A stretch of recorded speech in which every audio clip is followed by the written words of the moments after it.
കഥ ഉത്തർപ്രദേശിലുള്ള കാളിന്തി ഗ്രാമത്തിന്റെ കഥയാണ്. ഇവിടെ കടന്ന 20 വർഷങ്ങളായി ഒരു കുഞ്ഞു പോലും ജനിച്ചില്ല. എല്ലാ വീടുകളും ഒരു കുഞ്ഞിക്കാല് കാണാതെ ആകെ വിഷമത്തിലായിരുന്നു. ഇതിനു പുറകിലുള്ള രഹസ്യത്തെക്കുറിച്ച് ആർക്കും അറിയില്ല. അത് ശാപമാണോ അല്ലെങ്കിൽ നന്മയാണോ എന്ന്. കുറച്ച് സ്ത്രീകൾ ആലമരത്തിനടിയിൽ കൂടി നിൽക്കുകയായിരുന്നു.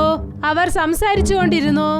നമ്മുടെ ഗ്രാമം എന്നേക്കുമായി ഇങ്ങനെ ശൂന്യതയിൽ തന്നെയാണോ കാണപ്പെടുക? എന്റെ കല്യാണം കഴിഞ്ഞ് 18 വർഷമായി, പക്ഷെ ഇതുവരെ ഒരു കുഞ്ഞ് ജനിച്ചില്ല. ഞാൻ എല്ലാ ക്ഷേത്രങ്ങളിലും പ്രാർത്ഥിച്ചു, വ്രതവും ഇരുന്നു, പക്ഷെ എനിക്ക് കുഞ്ഞുങ്ങളില്ല. നമ്മുടെ തലയെഴുത്ത് ഇതായിരിക്കുമോ? എന്റെ അമ്മായിയമ്മ എന്തു പറയുന്നെന്നാൽ മുൻപേ ഈ ഗ്രാമം നല്ല സന്തോഷമായിരുന്നത്രേ. കുറച്ചു ദിവസങ്ങൾ കഴിഞ്ഞ് ഇതിന്റെ കരച്ചിൽ കേൾക്കാൻ പോലും ആരും കാണില്ല എന്ന്. നിങ്ങൾ എല്ലാരും ഒരു കാര്യം ചെയ്താൽ വീണ്ടും ഈ ഗ്രാമത്തിൽ സന്തോഷമുണ്ടാകും. നമ്മൾ ഛത് പൂജ ചെയ്യണം. ചത്തി അമ്മന്റെ പൂജയിൽ ഒരു അത്ഭുതമുണ്ട്. എന്റെ മദിനിയാണ് പറഞ്ഞത്. അവരുടെ ഗ്രാമത്തിൽ ഒരു പെണ്ണ് ഛത് പൂജ ചെയ്തത്രേ. അവൾക്ക് കുഞ്ഞ് ജനിച്ചെന്ന്. ചത്തി പൂജ വരുമ്പോൾ എല്ലാരും ചേർന്ന് പ്രാർത്ഥിച്ചാൽ ആ ദൈവം നമ്മുടെ പ്രാർത്ഥന കേൾക്കില്ലേ? എന്നാ ശരി, നമ്മൾ എല്ലാവരും ഛത് പൂജ ചെയ്യാം. ചത്തിയമ്മ നമ്മുടെ പ്രാർത്ഥന കേട്ടാൽ നമ്മുടെ ഗ്രാമത്തിൽ സന്തോഷമുണ്ടാകും. എന്നാൽ പൂജയ്ക്കുള്ള ഏർപ്പാടുകൾ ചെയ്യാം. ഗ്രാമത്തിലെ ചില കുട്ടികൾ പൂജയ്ക്കുള്ള സ്ഥലം റെഡിയാക്കാനായി കുളത്തിനരികിലേക്ക് ചെന്നു. കുറച്ചുപേർ ആ സ്ഥലം വൃത്തിയാക്കി. ചിലരൊക്കെ അവിടെയുള്ള ചവറുകൾ നീക്കി. അവിടെ റെഡിയാക്കുന്നതിന് മുൻപേ സമയം വൈകുന്നേരമായി. സൂര്യൻ അസ്തമിക്കാൻ തുടങ്ങി. അപ്പോഴാണ് ആരോ ചെടിയുടെ പുറകിൽ നിന്നും അവരുടെ മേലിലേക്ക് ഒരു നാരങ്ങ എറിഞ്ഞത്. ഈ നാരങ്ങ എവിടെയാണ് ഇങ്ങോട്ട് വന്നത്? പിന്നെ ഇതിലെ കറുത്ത മൈ പൂസിയിട്ടുണ്ടല്ലോ. പ്രകാശ് താഴേക്ക് കുനിഞ്ഞ് ആ നാരങ്ങ എടുത്തു. അവൻ ആ നാരങ്ങ കയ്യിലെടുത്തതും തന്നെ അവൻ വിറയ്ക്കാൻ തുടങ്ങി. അപ്പോഴാണ് ഒരു കറുത്ത രൂപം അവിടെ പ്രത്യക്ഷപ്പെട്ടത്. അവനെ അവിടെ നിന്നും അത് പൊക്കിക്കൊണ്ടുപോയി. രക്ഷിക്കൂ, രക്ഷിക്കൂ. പ്രകാശിന്റെ അവസ്ഥ കണ്ടിട്ട് മറ്റുള്ള കുട്ടികളൊക്കെ അവിടെ നിന്നും ഓടാൻ തുടങ്ങി. ഗ്രാമത്തിലെ ജനങ്ങളെല്ലാം മന്ത്രവാദിയുടെ വീട്ടിലേക്ക് ചെന്നു. ഗ്രാമത്തലവൻ മന്ത്രവാദിയുടെ വീട്ടിൽ മുൻപേ നിൽക്കുകയായിരുന്നു. വിമല അവരോട് എല്ലാ കാര്യവും പറഞ്ഞു. മന്ത്രവാദി, എന്റെ മകനെ എങ്ങനെയെങ്കിലും രക്ഷിക്കണേ. പക്ഷേ കുട്ടികൾ ഈ ഇരുട്ടത്ത് കുളത്തിന്റെ അടുത്ത് എന്താണ് ചെയ്തത്? ഛത് പൂജ ചെയ്യാനായി സ്ഥലം റെഡിയാക്കുകയായിരുന്നു. അത് കാരണമാണ് പിള്ളേർ കാണാതെ പോയത്. ഈ ഛത് പൂജ ചെയ്തത് കൊണ്ടാണ് നമ്മളുടെ ഗ്രാമത്തിന്റെ അവസ്ഥ ഇങ്ങനെ ആയത്. ഞാൻ മുൻപ് തന്നെ കേട്ടിട്ടുണ്ട്, നമ്മളുടെ ഗ്രാമത്തിൽ ഛത് പൂജ നടന്നിട്ടുണ്ട്. അപ്പോഴും നമ്മളുടെ ഗ്രാമത്തിൽ കുട്ടികൾ കാണാതെ പോയിട്ടുണ്ട്. അതിനുശേഷം ഗ്രാമത്തിലെ ജനങ്ങൾ പൂജ വിട്ടു. പക്ഷേ ഞങ്ങൾ അതൊന്നും കേട്ടിട്ടേ ഇല്ലല്ലോ. കേട്ടിട്ടില്ലെങ്കിൽ ഇപ്പോൾ നോക്ക്. കാണാതെ പോയ കുട്ടികളെ ഛത് പൂജ ചെയ്യണമെന്ന് പറഞ്ഞത് നിങ്ങളല്ലേ? അതുകൊണ്ടാണ് നിന്റെ മോൻ പ്രകാശ് കാണാതെ പോയത്. ഇനി അവൻ എപ്പോഴും തിരിച്ചു വരില്ല. ഗ്രാമത്തിലെ ജനങ്ങളെ, ഇനി നിങ്ങൾ രക്ഷണയോടെ ഇരിക്കണമെന്ന് വിചാരിച്ചാൽ ഛത് പൂജ ചെയ്യില്ല. അങ്ങനെ ചെയ്താൽ നിങ്ങളുടെ കുട്ടികളും കാണാതെ പോകും. അതെ, അത് മാത്രമല്ലാതെ ഇപ്പോൾ നമ്മുടെ ഗ്രാമത്തിൽ കുട്ടികൾ പിറക്കുന്നേ ഇല്ല. പിന്നെ നിങ്ങൾ എവർക്കും കുട്ടികൾ ഇരിക്കില്ല. ആരൊക്കെ അങ്ങോട്ട് പോയോ അവരെല്ലാവരും തങ്ങളുടെ തലമുടി വെട്ടി ഇങ്ങോട്ട് വെക്കൂ. ഞാൻ നിങ്ങളുടെ രക്ഷണയ്ക്ക് വേണ്ടി തന്ത്രപൂജ ചെയ്യാൻ പോകുന്നത്.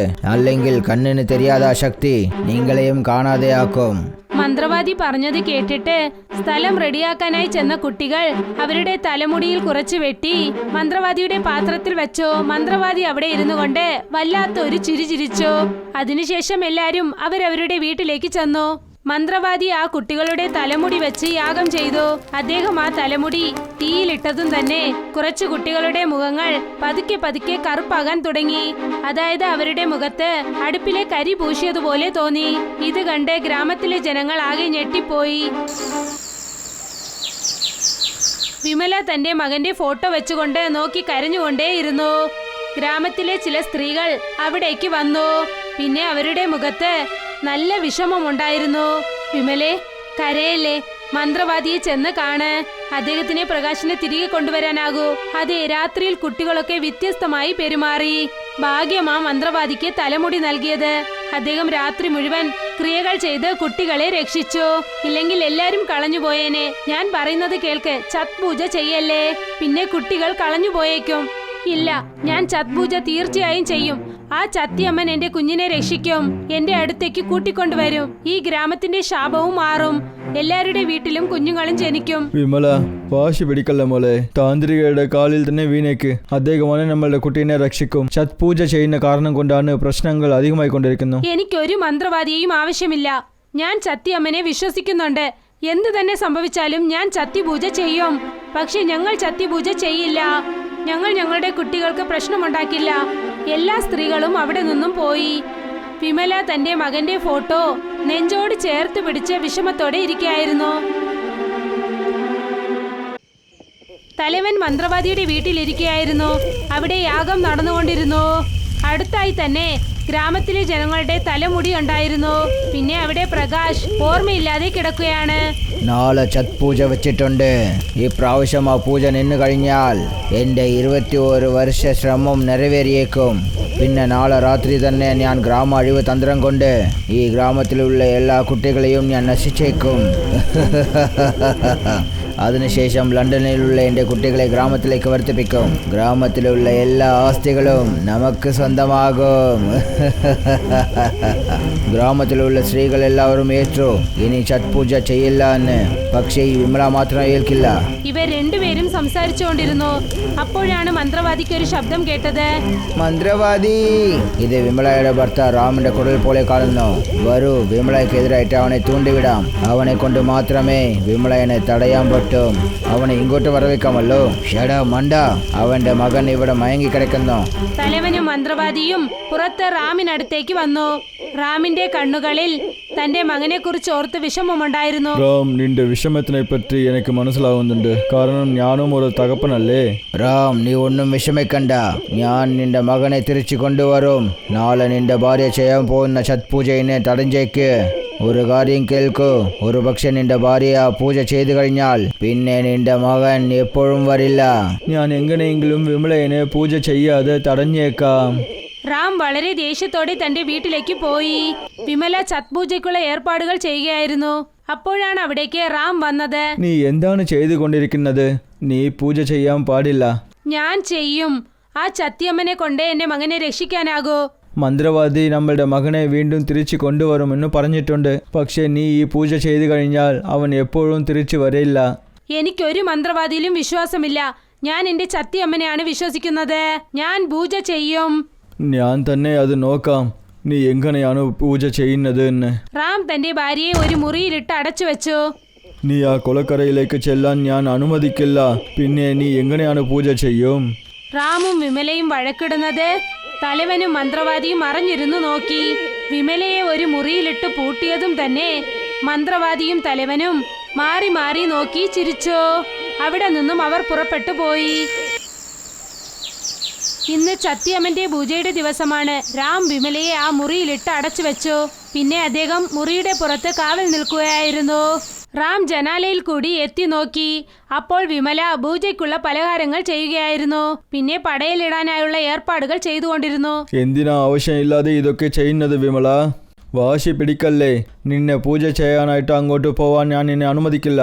നിങ്ങൾ എന്നെ അനുവദിച്ചില്ലെങ്കിൽ പ്രശ്നമില്ല, ഇരിക്കട്ടെ. എന്റെ ഭക്തിയിൽ സത്യമുണ്ടെങ്കിൽ ആ ചത്തിയമ്മൻ എന്റെ പടയിൽ കഴിക്കാൻ ഇങ്ങോട്ട് വരും. സമയം കടന്നുകൊണ്ടേയിരുന്നു. പതുക്കെ പതുക്കെ വൈകുന്നേരവും എത്തി. സമയം സന്ധ്യയായി. മന്ത്രവാദിയും തലവനും ഇരിക്കുകയായിരുന്നു. മുൻപിൽ മന്ത്രവാദി യാഗം തുടങ്ങിക്കഴിഞ്ഞു. പിന്നെ ഗ്രാമത്തിനെ നശിപ്പിക്കാനുള്ള പൂജ അദ്ദേഹം തുടങ്ങി. അവരുടെ മുൻപിലായി വിമലയുടെ മകൻ പ്രകാശ് മയങ്ങിക്കിടന്നു. ഗ്രാമം നാസ്തി രക്തപിസ്തതി കാൽ രാത്രി സന്നാദതി. സമയം സന്ധ്യയായി. അസ്തമിക്കുന്ന സൂര്യന് പടയിലിടേണ്ട സമയവും എത്തിക്കഴിഞ്ഞു. വിമല പടയലിനുള്ള ഏർപ്പാടുകൾ ചെയ്യുകയായിരുന്നു. അവളുടെ ഭർത്താവ് വാതിൽക്കൽ നിൽക്കുകയാണ്. കതക് മൂടിയിരിക്കുന്നു. ചത്തിയമ്മൻ ദേവി, എന്റെ ഭക്തി സത്യമാണെന്ന് നീ കരുതിയാൽ എന്റെ പടയൽ ഉൾക്കൊള്ളാനായി എത്തണം. എനിക്ക് നിങ്ങളുടെ അടുത്തേക്ക് വരാനാകുന്നില്ല. ചത്തിയമ്മൻ തീവ്രമായി ഉണരാൻ തുടങ്ങി. ഗ്രാമത്തിൽ കാറ്റ് ശക്തമായി വീശാൻ തുടങ്ങി. കൊടുങ്കാറ്റ് വീശുന്നത് പോലെ തോന്നി. കാറ്റിന്റെ വേഗത കൂടി. മരച്ചില്ലകളൊക്കെ ഉടയാൻ തുടങ്ങി. അപ്പോഴാണ് ഒരു വലിയ ചില്ല റാമിന്റെ തലയിൽ വന്ന് വീണത്. റാം മയങ്ങി താഴേക്ക് വീണു. കാറ്റ് ശക്തമായി വീശിയതുകൊണ്ട് മൂടിയിരുന്ന കതക് വേഗത്തിൽ ആടാൻ തുടങ്ങി. പിന്നെ ആ കതക് തുറന്നു. അപ്പോഴാണ് വിമല അകത്തു നിന്നും ഞെട്ടിപ്പോയി പുറത്തേക്ക് തിരിഞ്ഞു നോക്കിയത്. ചത്തിയമ്മേ, നിങ്ങൾ എനിക്കുള്ള വഴി കാണിച്ചിരിക്കുന്നു. ഞാൻ കുളത്തിനരികിലേക്ക് വന്ന് നിങ്ങൾക്ക് പടയലിടാം. വിമല പടയലിനുള്ള എല്ലാ സാധനങ്ങളും തന്റെ തലയിൽ ചുമന്നു. എന്നിട്ട് കുളത്തിനരികിലേക്ക് ചെന്നു. അവൾ അവിടേക്ക് ചെന്നതും മന്ത്രവാദി അവളുടെ കുഞ്ഞിനെ ബലി കൊടുക്കാനായി വെച്ചിരിക്കുകയായിരുന്നു. അദ്ദേഹം കത്തിയെടുത്തു. അപ്പോഴാണ് വിമല പടയലെടുത്തുകൊണ്ട് ആ കുളത്തിനകത്തേക്ക് ഇറങ്ങിയത്. സൂര്യദേവന് പടയലിട്ടു. വിമല സൂര്യദേവന് തന്റെ പടയിൽ വെച്ചതും തന്നെ മന്ത്രവാദിയുടെ കയ്യിലുണ്ടായിരുന്ന കത്തി താഴേക്ക് വീണു. പിന്നെ യാഗകുണ്ഡത്തിലുണ്ടായിരുന്ന തീ കത്താൻ തുടങ്ങി. മന്ത്രവാദിയുടെയും തലവന്റെയും ശരീരത്തിൽ തീ കത്തി തുടങ്ങി. രക്ഷിക്കൂ, രക്ഷിക്കൂ. ചേട്ടാ, എന്നെ എവരെങ്കിലും രക്ഷിക്കൂ. ഗ്രാമത്തിലെ ജനങ്ങളെല്ലാം മന്ത്രവാദിയുടെ വീട്ടിലേക്ക് വന്നു. അവിടെ നോക്കിയപ്പോൾ പ്രകാശ് മയങ്ങിക്കിടക്കുകയായിരുന്നു. മന്ത്രവാദിയും തലവനും തീയിൽ കത്തിക്കൊണ്ടിരിക്കുകയായിരുന്നു. രക്ഷിക്കൂ, രക്ഷിക്കൂ, ആരെങ്കിലും എങ്കിലെ രക്ഷിക്കൂ. ആദ്യം ഒരു കാര്യം പറയൂ, ഈ പ്രകാശ് ഇവിടെ എന്ത് ചെയ്യാണ്? സത്യം പറയേ.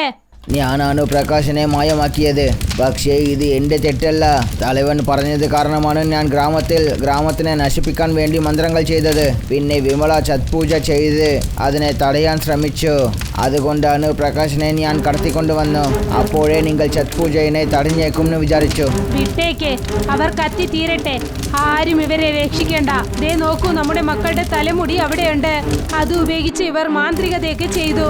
അതുകൊണ്ടാണ് അവർക്ക് അങ്ങനെയൊക്കെ സംഭവിച്ചത്. ഗ്രാമത്തിലെ ജനങ്ങൾ മന്ത്രവാദിയെയും തലവനെയും രക്ഷിച്ചില്ല. അവർ കത്തിച്ചാമ്പലായി.